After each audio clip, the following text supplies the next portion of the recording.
교회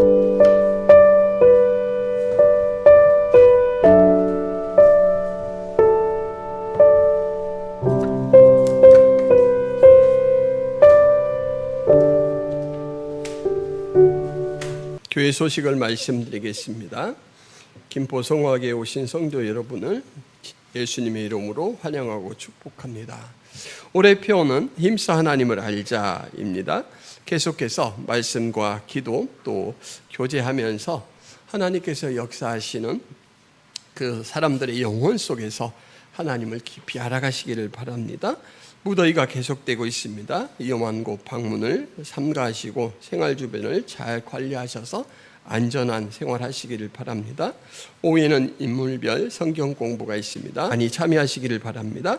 수요 예배가 6일 날에 있고 금요 기도회가 8일 날에 있습니다. 퀼트 모임은 무더위 기간에는 잠깐 쉬기로 했습니다.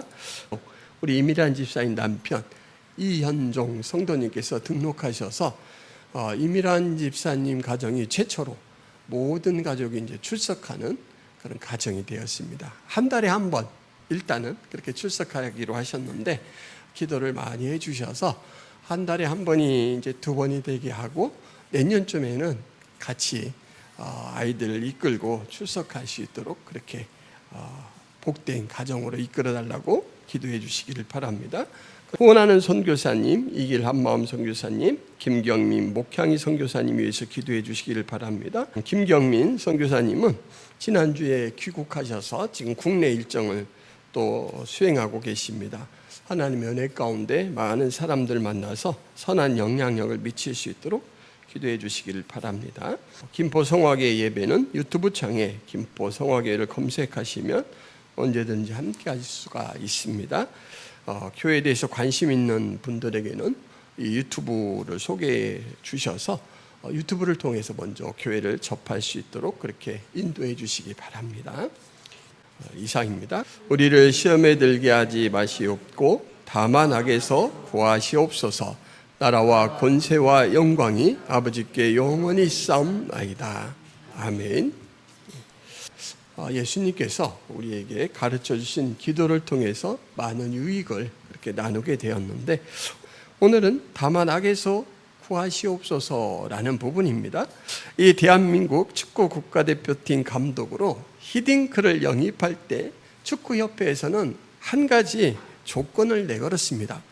감독이 되시면 대한민국 축구팀을 꼭 월드컵 16강에 진출시켜 주세요. 그때 이제 두 번 정도 월드컵에 계속 연이어 탈락을 한 때였기 때문에 축구협회에서 많은 위기감을 가지고 있었습니다. 이 요구를 할 때 한국의 피파 랭킹은 42위였습니다. 여러분 16강이 쉬울까요? 어려울까요? 42등 하는 애에게 하루아침에 16등 안에 들어봐라 이런 요구를 하는 것과 똑같습니다. 그렇게 전개해 나가야 될 이 장이 월드클래스입니다. 날고기는 선수들이 각각 국가의 대표로 이렇게 모여서 왔는데 그 가운데 싸워서 42위 하던 사람이 16위 안에 들어야 되는 것입니다. 근데 여러분 히딩크 감독은 네덜란드 출신이고 그리고 또 유럽 리그에서 선수 생활을 해서 그 16강 안에 드는 유력한 후보자인 그 유럽 선수들과 남미 선수들에 대해서 잘 알고 있습니다. 그래서 이 히딩크 감독은 우리나라 축구 대표팀을 이전의 감독들과는 새로운 이 방향과 방법으로 이끕니다.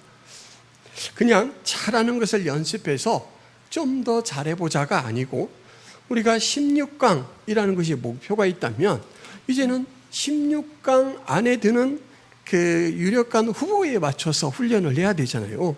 그래서 히딩크 감독은 첫 번째로 선수들의 체력 훈련을 독하게 시켰습니다. 다른 사람들은 체력은 좋은데 기술이 없어 이렇게 평가를 했는데 히딩크는 한국 사람들을 보고 이 체력이 약해 이렇게 결론을 내렸습니다. 왜냐하면 히딩크 감독이 우리 한국 선수들이 싸울 대상을 지금 비슷비슷한 형편의 실력을 가진 사람들이 아니고 이제 정말 16강이라는 목표를 놓고 겨룬다면 체구가 훨씬 큰 유럽 사람들, 그리고 힘이 좋아서 몸싸움을 잘하는 그 사람을 상대로 씨름을 벌여야 되기 때문에 그 상대에 비해서는 체력이 약하다라고 판단을 한 거죠. 그래서 체력 강화 훈련을 했고, 또 하나는 여러분 유럽 축구, 남미 축구 하면은 예술 축구라고 할 만큼 개인 기술이 아주 뛰어나죠. 그래서 이 사람들을 상대로 해야 되기 때문에 조직력을 갖춘 축구를 이제 훈련을 시켰습니다. 이게 뭐냐면 그 유명한 압박 축구입니다. 그 개인 기술이 뛰어난 유럽 선수가 공을 딱 점유하게 되면 어디서 나타났는지 막 이리떼 같은 선수들이 한 두세 명이 쫙 붙습니다. 그래서 공을 줄 데가 없어요. 허둥대다가 공을 빼앗기죠. 이렇게 이제 두 가지 전술을 세우고 강하게 한국 축구 대표팀들을 훈련시켰습니다. 히딩크 감독이 이제 마지막 놓은 수는 뭐냐면, 그 평가전을 치를 때 이전의 평가 상대팀이 아니고 유럽과 남미의 강팀들을 좀 비용을 많이 지불하더라도 그들을 초대해서 그들과 함께 시합을 시켰습니다. 여러분 어떨까요? 거의 좋은 성적이 아니었기 때문에 이 유럽 선수들하고 축구 시합할 기회가 별로 없었습니다. 이전까지. 그래서 평가전을 해보니까 프랑스와 한국 5대0, 너무나 큰 격차로 졌습니다. 그리고 또 이게 이제 5월이었는데 8월 달에 또 시합을 해봤더니 체코와의 원정 경기에서 5대0으로 또 패했습니다. 그래서 사람들이 히딩크를 그때부터 뭐라고 불렀냐면 5대0. 히딩크는 정말 불명예스러운 별명이 생겼습니다. 5대0. 그때 당시에 우리나라가 속한 그 조를 죽음의 조라고 했습니다. D조였는데 워낙 강팀들이 많아서 죽음의 조라고 했는데, 본선이 시작되자마자 한국 축구는 이 죽음의 조에서 매일매일 기적을 쌌습니다. 그냥 리그전 상대를 하나하나 굴복시켜 나가는데, 여러분 축구하는 방식이 되게 독특해요. 거의 막 사이보그 같은 이 에너지를 가진 체력으로 이 그라운드를 막 종횡무진하는 거예요. 그러니까 자기 지역이 없습니다. 동으로 뛰었다 서로 뛰었다 이렇게 뛰고, 공을 또 갖게 되면 아까 말씀드린 대로 어디서 나타났는지 사나운 이리떼처럼 막 두세 명이 확 달라들어요. 그리고 조금도 위축되지 않습니다. 이제 그런 상대를 목표해서 훈련을 했기 때문에 대한민국 축구팀 선수들은 의뢰이 만날 만한 사람을 만났다라고 생각해서 자기 주도의 이 축구를 해 나갑니다. 당황한 것은 유럽과 남미 축구 선수들입니다. 그들은 비주류 아시아 국가로 피파 랭킹 42국가, 그래서 한 수 접는 마음으로 야, 쉬어가는 타임이다 라고 시작했는데, 이 호된 압박 축구 때문에 갈팡질팡하고 그냥 뚝뚝 떨어져 나가서 패하는 거죠. 여러분, 지피지기면 백전불태라는 말이 있습니다. 손자병법에 나오는 명언인데, 상대를 알고 자신을 알면 100번 싸워도 이때롭지 않다. 그러니까 실체를 명확하게 파악하고 대비하는 것은 모든 싸움의 기본이죠. 이 원리는 신앙생활에서도 마찬가지입니다. 그런데 신앙 요소 중에서 종종 우리가 막연하게 실체를 파악하지 못하고 그냥 듬성듬성 이렇게 넘어가기 쉬운 요소가 있는데, 거기서 무엇이냐면 바로 사탄의 존재와 사탄의 활동입니다. 오늘 우리가 지금 살펴보려고 하는 우리를 악에서 구하소서 이 부분을 똑같이 이 주기도문 내용을 가르치는 누가는 이 부분을 써놓지 않았습니다. 그냥 우리를 시험에 들게 하지 마소서라는 그런 대목만 기록되어 있습니다. 누가는 뺐는데 왜 마태는 우리를 악에서 구하소서라고 말할까요? 여기에서 사용된 악은 이 문법을 어떻게 적용하나에 따라서 악이라는 말로도 해석할 수 있고 악한 자라는 말로도 해석할 수가 있습니다. 마태는 아무래도 악한 자라는 부분의 강점, 그 부분에 포인트를 줘서 이 부분을 기록한 것 같습니다. 그러니까 시험에 들게 하는 악한 자, 서로 연결된 존재죠.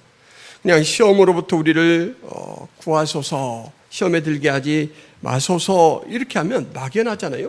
근데 그 시험이 어디에서 오냐, 어떤 성격의 시험이냐, 이것을 뒤에 악한 자가 외부에서 쥐고 흔드는 시험의 성격이다 라는 것을 명시하기 위해서 이 부분을 따로 기록을 해 놓았습니다.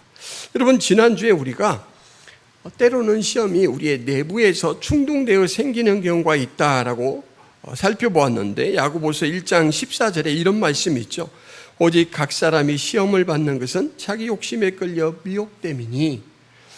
그러니까 이 시험의 촉매가 욕심이라는 우리 속에 있는 부분이 촉발되어서 생기는 경우도 있는데, 지금 이 마태의 말씀을 가지고 살펴보니까 악한 의도를 가지고 외부에서 우리를 충동하는 존재가 있습니다. 그리고 마태는 이 존재가 인격적 대상이라는 사실을 분명히 밝힙니다. 우리나라 성경 번역에는 악에서 구하소서라고 했기 때문에 그 부분이 잘 와닿지 않아요. 근데 악한 자에게서 구하소서라고 한다면 악한 자, 개념어가 아니고 실제로 있는 대상에 대한 지시어죠. 악한 자, 인격적 존재잖아요. 이성과 지성과 감성을 가진 존재, 실체이면서, 그리고 실체니까 당연히 실질적으로 활동을 하는 존재, 이게 사탄이다, 이걸 일깨우는 거예요. 악한 자는 영적 존재이기도 합니다. 여러분, 하나님을 우리와 구별해서 이야기할 때 하나님은 영이시다 이렇게 말합니다. 이때 하나님은 영이시다, 육체를 가지지 않는 존재다라고 말할 때 어떤 부분을 부각해서 말하는 거냐면, 하나님은 우리를 초월하시는 능력을 가지신 분이다, 이것을 이야기할 때 하나님이 영이시다 그래요. 근데 사탄도 영입니다. 그러니까 우리보다 뛰어날까요? 뛰어나지 않을까요? 뛰어납니다.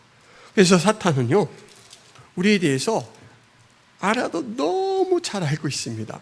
예수님께서 부활승천하시고 난 다음에 한참 교회가 복음 전도 활동을 할 때 바울이 복음을 전하면서 막 이적을 행하니까 그것을 부러워했던 유대인들이 시험 삼아 자기들도 예수의 이름으로 막 선언을 하고 귀신도 쫓아내려고 시도도 하고 그랬습니다.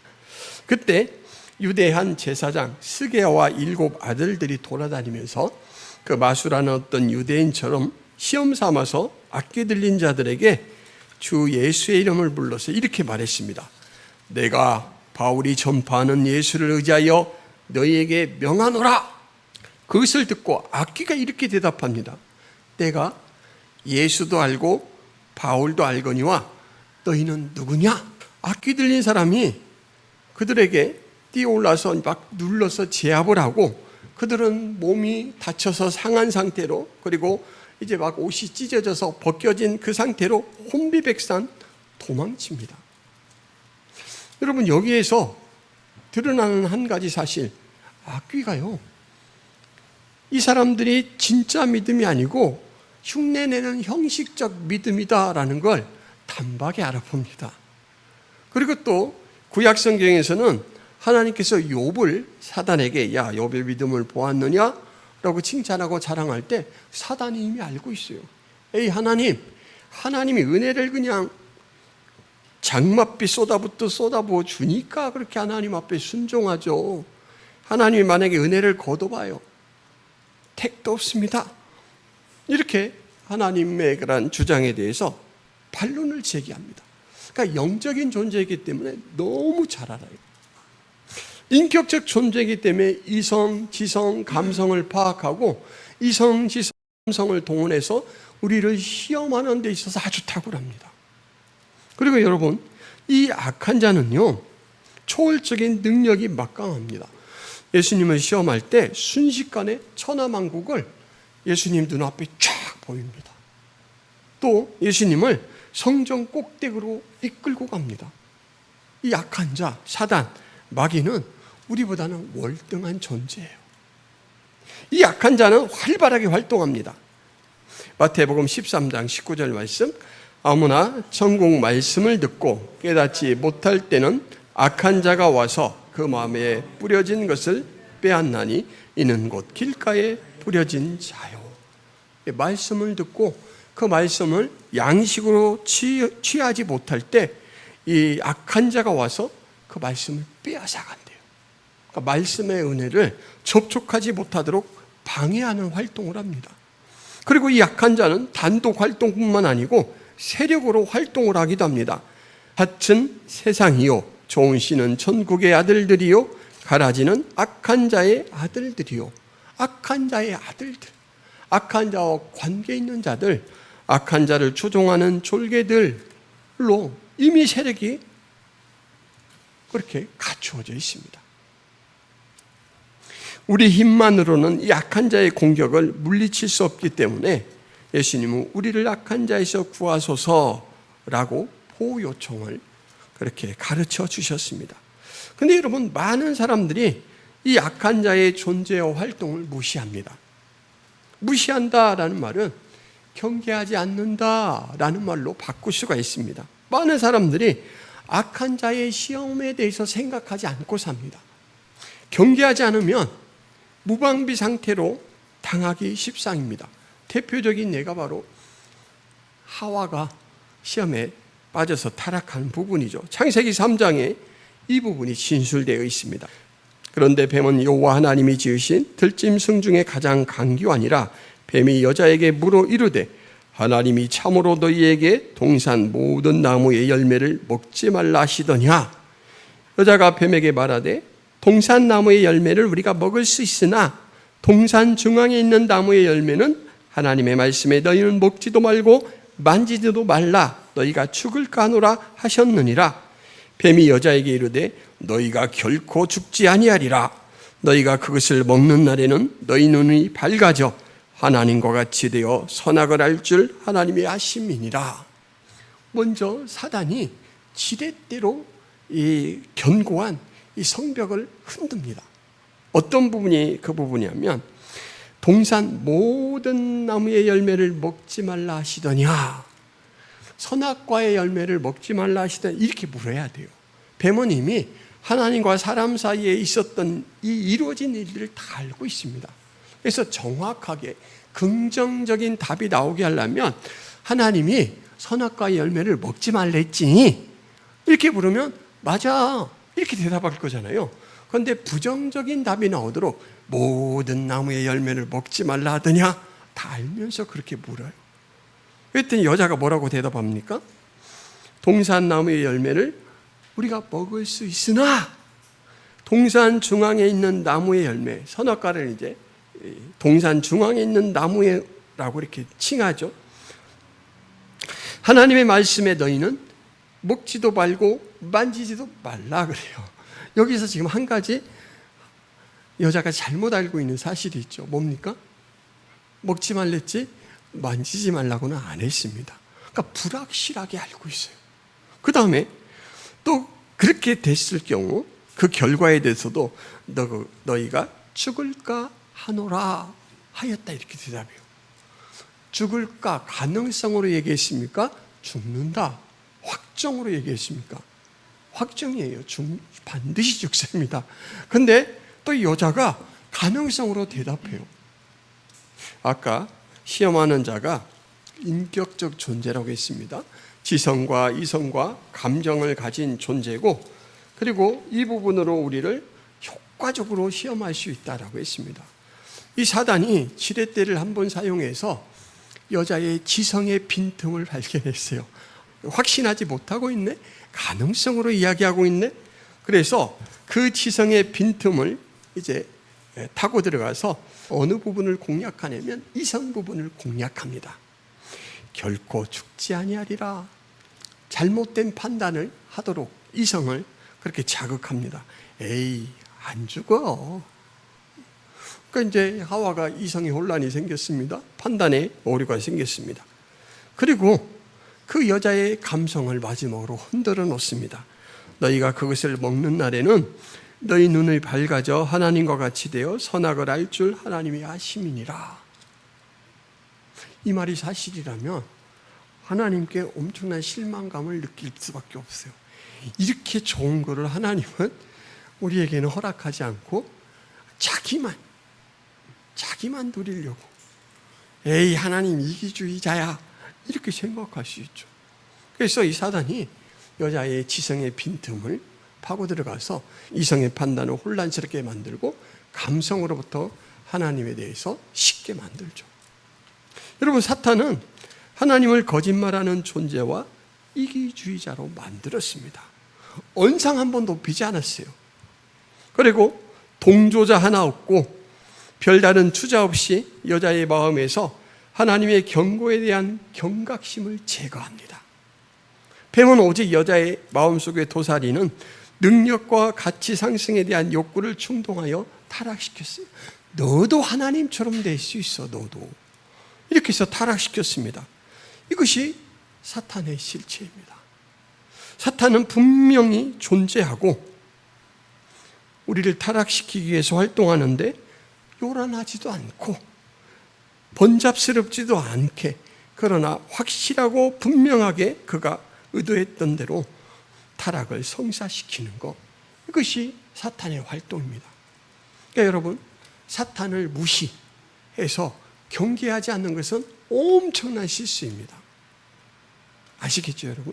사탄은 인격적인 실체로서 우리에게 존재합니다. 우리 곁에 존재하고 영적인 존재, 그리고 능력이 우리보다 훨씬 뛰어난 존재라 우리 혼자 나가서 1대1로 싸울 수 있는 존재가 아닙니다. 그래서 예수님께서는 바로 약한 자로부터 구하소서라고 기도가 필요하다라고 기도의 청원을 가르쳐 주십니다. 사탄의 활동을 예수님은 잘 꿰뚫어 보시죠.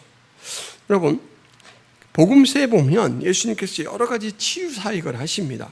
가버나움에 들어가서 예수님이 안식일에 회당에서 가르치고 계시는데 사람들이 그의 가르치는 교훈에 깜짝깜짝 놀랍니다. 그리고 이 권위 있는 자의 가르침이라서 많이 놀라고 또 많이 치료를 받고 하는데, 마침 이 회당에 더러운 귀신 들린 사람 하나가 소리를 지르면서 이렇게 말합니다. 나사렛 예수여, 우리가 당신과 무슨 상관이 있나이까? 우리를 멸하러 왔나이까? 나는 당신이 누군 줄 아노니 하나님의 거룩한 자니이다. 어느 부분이 거짓말인지 한번 찾아내 보세요. 나사렛 예수여, 이 말은 나사렛 출신 예수여, 이건 참이죠.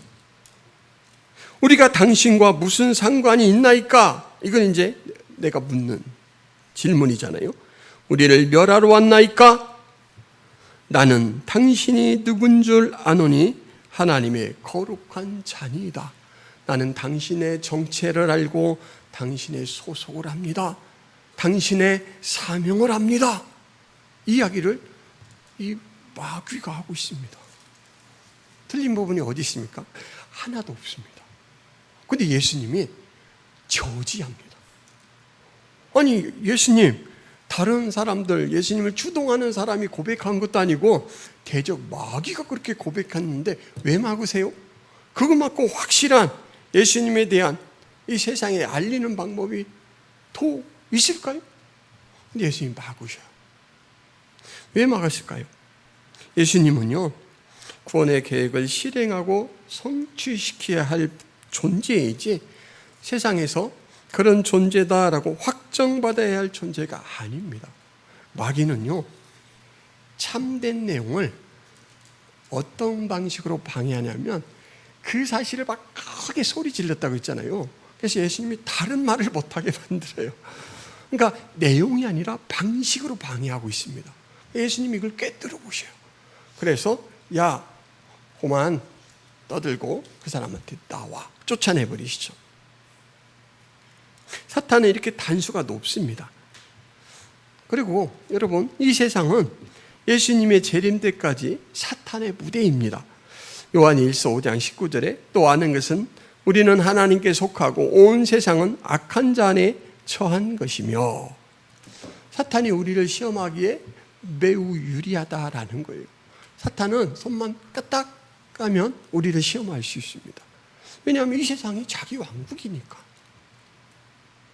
사탄의 존재와 활동을 무시하는 것은 이 시험 상황을 망각하는 것이고 우리를 심각한 위험에 노출시킬 수 있는 그런 위험입니다. 그러므로 여러분, 오늘부터라도 사탄이 나를 시험하기 위해서 눈을 크게 뜨고 활동하고 있다, 이걸 늘 생각하시기를 바랍니다. 어떻게 하면 생각을 잘할까요? 사탄이 나를 공격하려고 한다. 주기도문을 암송하고 읽을 때 정신을 차리면 됩니다. 그러면 이 마지막 부분에 다만 악에서 구하옵소서라는 고백을 할 때 자각하게 되잖아요. 내가 사탄이 통치하는 이 악한 세상에서 시험받을 수 있는 중요한 대상으로 살아가고 있지, 이걸 생각할 수가 있습니다. 그래서 늘 사탄의 존재에 대해서 깨어 각성할 필요가 있습니다. 그런데 여러분, 사탄의 존재와 활동을 무시하는 태도도 문제지만 정반대의 태도가 있습니다. 너무 지나치게 사탄에 과몰입하는 것, 이것도 건강하지 못한 신앙의 모습입니다. 혹시 보셨나요, 여러분? 감기만 걸려도 마귀 때문에 걸렸다라고 하는 사람이 있어요. 시험에 실패해도 사탄이 나를 공격해서 졌다. 부도가 나도 다 사탄 탓이에요. 여러분, 이런 사람들의 문제가 뭘까요? 생각 안 해봐서 잘 모르겠죠. 이런 사람들의 이 문제가 뭐냐면 신앙의 주체성이 자신에게 없어집니다.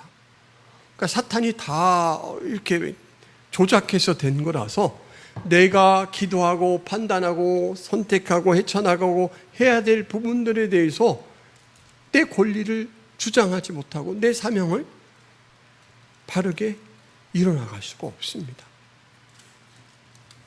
사탄은요, 하나님과 대등한 존재가 절대 아닙니다. 하나님의 뜻에 따라 결박되기도 하고 놓이기도 하는 제한적 존재입니다. 그 말씀이 요한계시록에 나오는데 2장 1절 3절 제가 읽어드리겠습니다.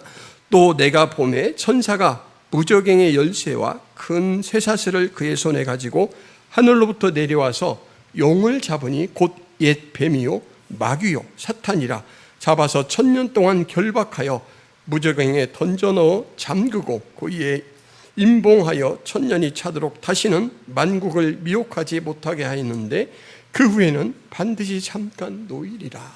천사가 사탄을 잡아놓기도 하고 1000년 후에는 풀어놓기도 합니다. 그러니까 하나님의 뜻에 의해서 잡히기도 하고 풀리기도 하는 존재예요.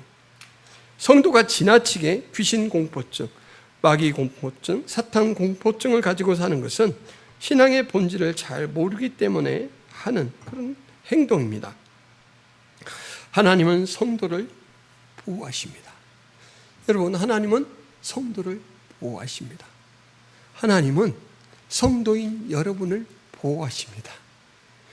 요한 1서 5장 18절에 하나님께로부터 난 자는 다 범죄하지 아니하는 줄을 우리가 아노라. 하나님께로부터 나신 자가 그를 지키심에 악한 자가 그를 만지지도 못하느니라. 하나님이 보호하는 자는 하나님보다 능력이 뛰어난 자야 깨뜨릴 수가 있잖아요. 말하자면 하나님께서 결계를 쳐서 보호막을 딱 입혀주셨어요. 근데 그 보호막을 뚫을 수 있으려면 하나님보다 센 존재야 되잖아요. 근데 세상에 하나님보다 센 존재가 있습니까? 없습니다. 존 버년의 철로 역정 보면 두 사자 이야기가 나오는데 이 천국 하나님 나라를 향해 여행하던 크리스찬이 어느 날 사자가 지키고 있는 길목에 도착합니다. 그 너머에는 아주 웅장한 궁전이 있어요. 그 궁전의 이름은 아름다움, 미궁이라고 한문으로 하자면 그렇고 또 영어로 하자면 뷰티풀 하우스입니다. 처음에는 그 막 무시무시한 사자 두 마리가 으르렁거리면서 쏘아보니까 물릴까봐 너무 두려워서 접근을 못해요. 그런데 그 뒤에 있는 미궁을 지키는 문지기인 경계가 중요한 사실 하나를 알려줍니다. 그 사자들은요, 단단한 쇠사슬로 꽁꽁 묶여 있어요. 걱정하지 마세요. 당신이 지나가는 그 길에는 미치지 못합니다. 마음, 눈으로는 너무너무 위협적인 존재인데 실질적인 위험을 끼칠 만한 이 상태가 아니다라는 것을 알려줍니다. 여러분, 사탄이 그렇습니다. 사탄은 분명히 우리를 시험하기 위해서 늘 활동하고 있고 그 목적을 이루기 위해서 모든 수단을 다 동원한다라고 했습니다. 이성, 지성, 감성 있는 인격을 동원하고요.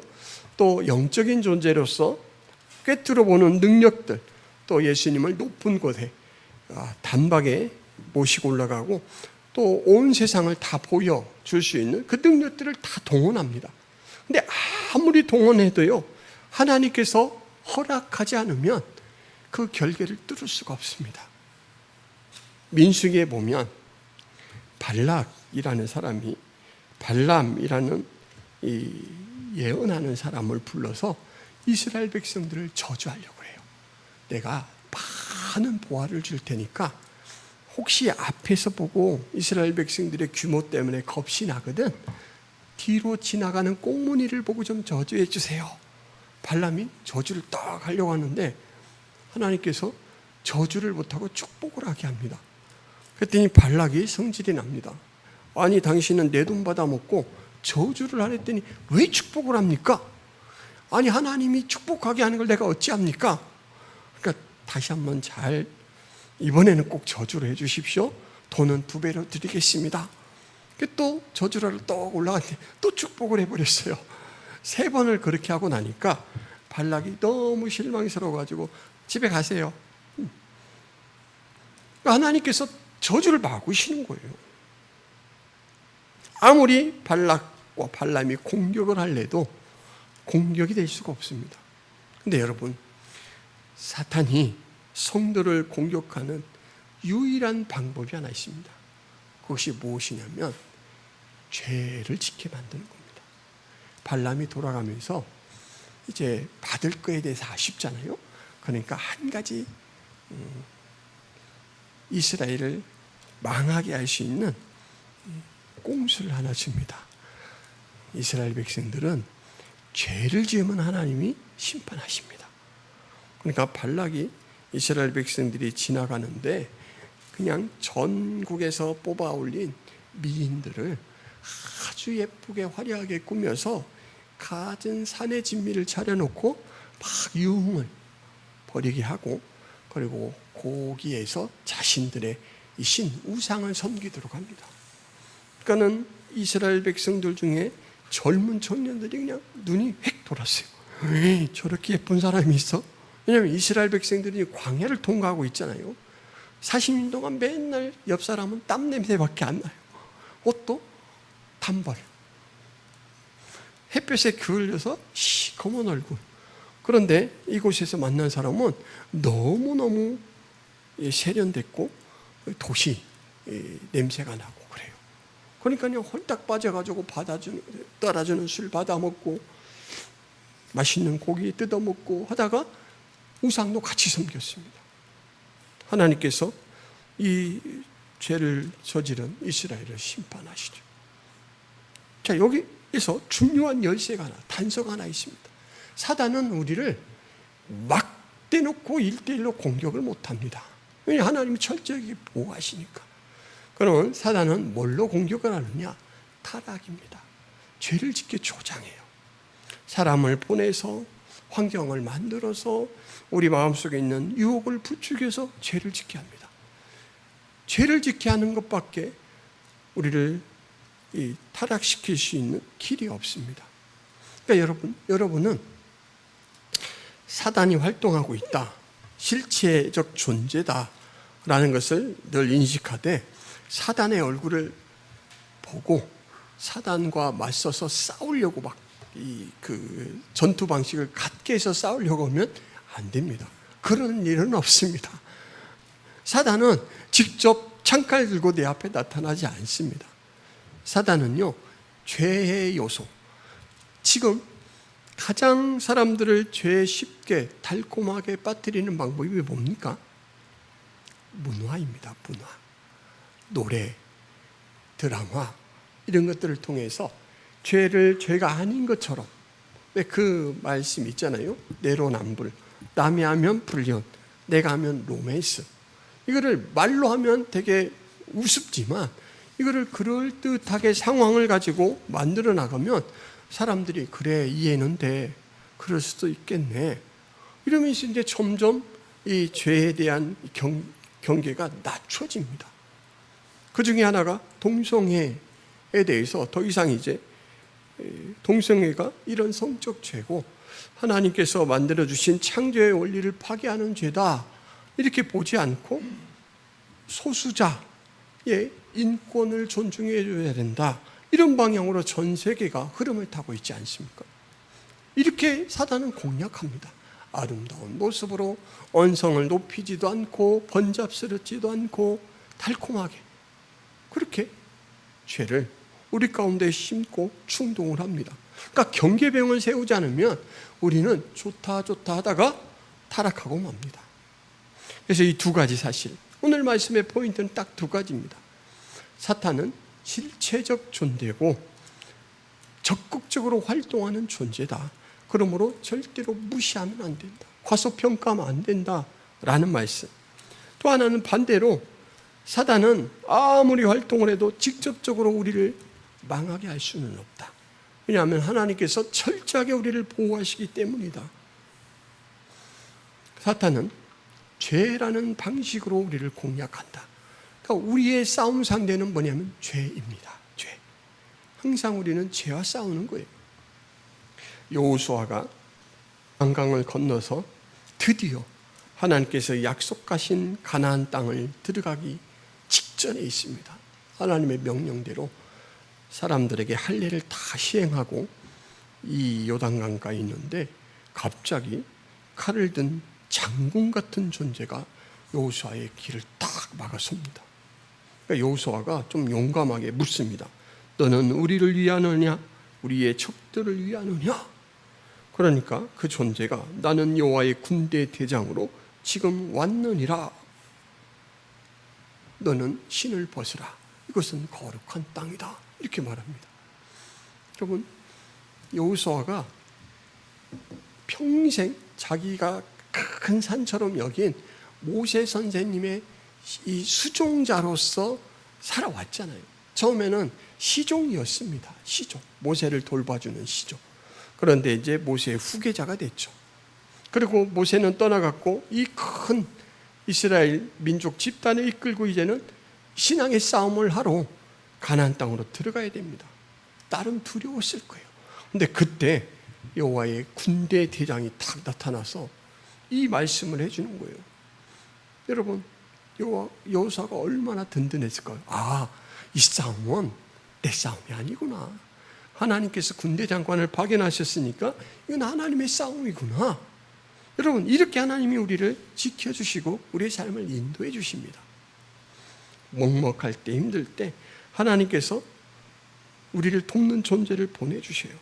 그 가장 확실한 존재가 예수님이고, 예수님께서는 모든 사역을 마치시고 돌아가시면서는 우리에게 성령을 보내주셨죠. 훨씬 더 가깝게, 더 친밀하게, 더 확실하게 내가 너와 함께 하는 방법이다 라고 성령을 보내주셨습니다. 그리고 우리에게는 뭐라고 선언하셨냐면, 나는 죄인을 부르러 왔다. 부끄러워서 못 나오고 그럴 생각 절대로 하지 말아라. 나는 너의 있는 모습 그대로를 받는 존재다. 이렇게 한 거죠. 그 사랑을 우리가 힘이 있고 있습니다. 그러므로 여러분, 우리가 마음을 굳게 먹고 하나님의 말씀으로 무장한다 그러면 얼마든지 이 마귀 사탄을 물리칠 수 있습니다. 주기도문을 고백할 때마다 그것을 자각하시기를 바랍니다. 시편 55편 22절에 보면 내 짐을 여호와께 맡기라. 그가 너를 붙드시고 의인의 요동함을 영원히 허락하지 아니하시리로다. 의인, 성경에서 의인은 죄사함을 받은 존재입니다. 우리예요, 우리. 뭔가 대단하고 거창한 일을 해서 의인이 아니고요, 상장을 받아서 의인이 아니고 죄사함을, 용서를 받은 존재, 그러니까 의인이죠. 그 의인의 요동함을 허락하지 않는다라고 했습니다. 그렇게 탄생한 저와 여러분이 교회를 이루고 있습니다. 여러분, 그러니까 교회의 모습은 어때야 될까요? 교회는 그 사랑을 받는 존재로서, 그렇지만 그 시험에 직면한 존재로서의 균형을 가지고 살아야 됩니다. 같은 성도끼리는 존중해야 되죠. 협력해야 되죠. 여러분, 히딩크 감독이 그 뛰어난 유럽, 남미 선수들을 이기는 그 방법이 뭐 있다고 말씀드렸죠? 체력 강화와 기술은 까먹었죠. 압박 축구라고 했잖아요. 한 사람이 기술 좋은 유럽 선수가 공을 점유하게 되면 이쪽에서 한 명, 이쪽에서 한 명, 막 중앙에서 한 명이 와다다다 뛰어와서 서로 협력을 합니다. 빈틈을 안 주고 어깨를 밀고 막 엉덩이를 밀고 이러면서 불편하게 만들고 정신이 없는 사이에 한 사람이 공을 따내버리죠. 여러분, 하나님께서 우리를 지키시고 돕기도 하지만 이 시합이 열리고 있는 그라운드에서는 감독의 힘이나 역할보다 더 빨리 미치는 역할, 기능이 선수들 사이에 상호작용입니다. 이 띠를 두는 주장이 누구야 앞으로 더 전진해, 누구는 좀 들어와주고 같이 뛰어줘, 이렇게 막 호령을 하죠. 서로 돕는 그런 교회의 모습이 되어야 됩니다. 그렇게 할 때 넘어질 뻔한 자를 일으켜 세우기도 하고 넘어진 자를 다시금 새 힘을 얻고 새 출발을 하도록 돕죠. 이것이 바로 교회의 역할입니다. 서로 협력하도록 하는 것, 상호 존중, 상호 능동적인 섬김, 말씀 안에서 하나 되는 모습, 전국에 당도할 때까지 그 모습을 유지해 가시기를 바랍니다. 마지막으로 CCM 찬송 가사 하나를 소개시켜드리고 예배를 마치겠습니다. 행복이라는 찬양인데요, 그리스도인으로 살아가는 것이 얼마나 행복한가라는 고백입니다. 화려하지 않아도 정결하게 사는 삶, 가진 것이 적어도 감사하며 사는 삶, 내게 주신 작은 힘 나눠주며 사는 삶, 이것이 나의 삶의 행복이라오. 눈물 날 일 많지만 기도할 수 있는 것, 억울한 일 많으나 주를 위해 참는 것, 비록 짧은 작은 삶 주 뜻대로 사는 것, 이것이 나의 삶의 행복이라오. 이것이 행복이라오. 세상은 알 수 없는 하나님 선물, 이것이 행복이라오. 하나님의 자녀로 살아가는 것, 이것이 행복이라오. 여러분, 하나님의 자녀로 행복한 삶을 살아가고 있습니다. 그러나 여러분은 관광객은 아닙니다. 순례객입니다. 유혹하는 시험자들 속에서 아니야, 나는 하나님이 나에게 약속하신 천국에서 짐을 풀 거야, 그곳이 나의 목적지야 라고 털어버리면서 나아가야 될 존재라는 것이죠. 두 가지 사실을 명심하시기를 바랍니다. 사단 존재, 사단의 활동은 무시하면 안 됩니다. 그렇다고 과몰입해도 안 됩니다. 그 균형감을 가지고 하나님 주신 그 사랑 안에서 성령님과 동행하시면서 또 다른 존재, 바로 내 옆에 나를 돕는 존재, 내가 도울 존재인 한 교회 성도들과의 그런 복된 은혜를 나누면서 살 수 있기를 바랍니다. 기도합니다. 하나님, 악한 자에게서 구하소서라는 이 마태의 진술을 통해서 우리가 살아가는 신앙 현실, 바로 시험이 많은 이 신앙 현실 속에서 정말로 실체로서 우리를 공격하는 마귀 사단이 활동하고 있다라는 것을 다시 한번 자각하게 됩니다. 하나님, 이 활동과 이 존재를 무시하지 않고 과소평가하지 않고 하나님 정확하게 판단하고 대비하는 삶을 살게 하여 주옵소서. 또한 마귀 사탄에게 하나님 너무 과몰입하여서 마치 천국 여정을 떠났던 크리스찬이 두 사자의 그러한 위압에 그 길을 통과하지 못하고 주저하는 모습으로 하나님 이곳에서 매이지 않도록 도와주옵소서. 그들이 비록 위력 있는 모습이나 하나님께서 저희들을 결박했고 다스리고 계시다라는 것을 믿는 마음으로 하나님 담대하게 나가는 저희들이 되게 하여 주옵소서. 이 천국 여정 속에서도 하나님을 위하여 또 하나님께서 주신 그 힘으로 살아가는 과정들, 하나님 주신 지체들과 삶을 나누면서 참된 행복을 누리고 느끼고 나누는 삶을 살아가는 저희들 되게 하여 주옵소서. 예수 그리스도의 이름으로 기도드리옵나이다. 아멘. 땅에서 생명을 보존하고 또 삶을 전개해 갈 수 있는 모든 여건을 조성해 주시니 감사합니다. 주신 것의 일부를 다시금 하나님 앞에 돌려드리며 우리가 그러한 사랑을 받고 삽니다, 초월적인 은혜로 삽니다 고백하는 하나님, 그 고백을 우리 주님께서 기쁘게 받아 주옵소서. 하나님, 선한 청지기로 늘 감사하며 살게 하여 주옵시고 그것을 쓰고 활용할 때마다 우리 하나님 앞에 영광을 돌리게 하여 주옵소서. 이제는 예수 그리스도의 은혜와 하나님 아버지의 크신 사랑과 성령 하나님의 교통의 역사가 김포 성화교의 모든 성도들 머리 위에, 하나님 백성들 머리 위에, 교회 위에 영원토록 함께 있을지어다. 아멘.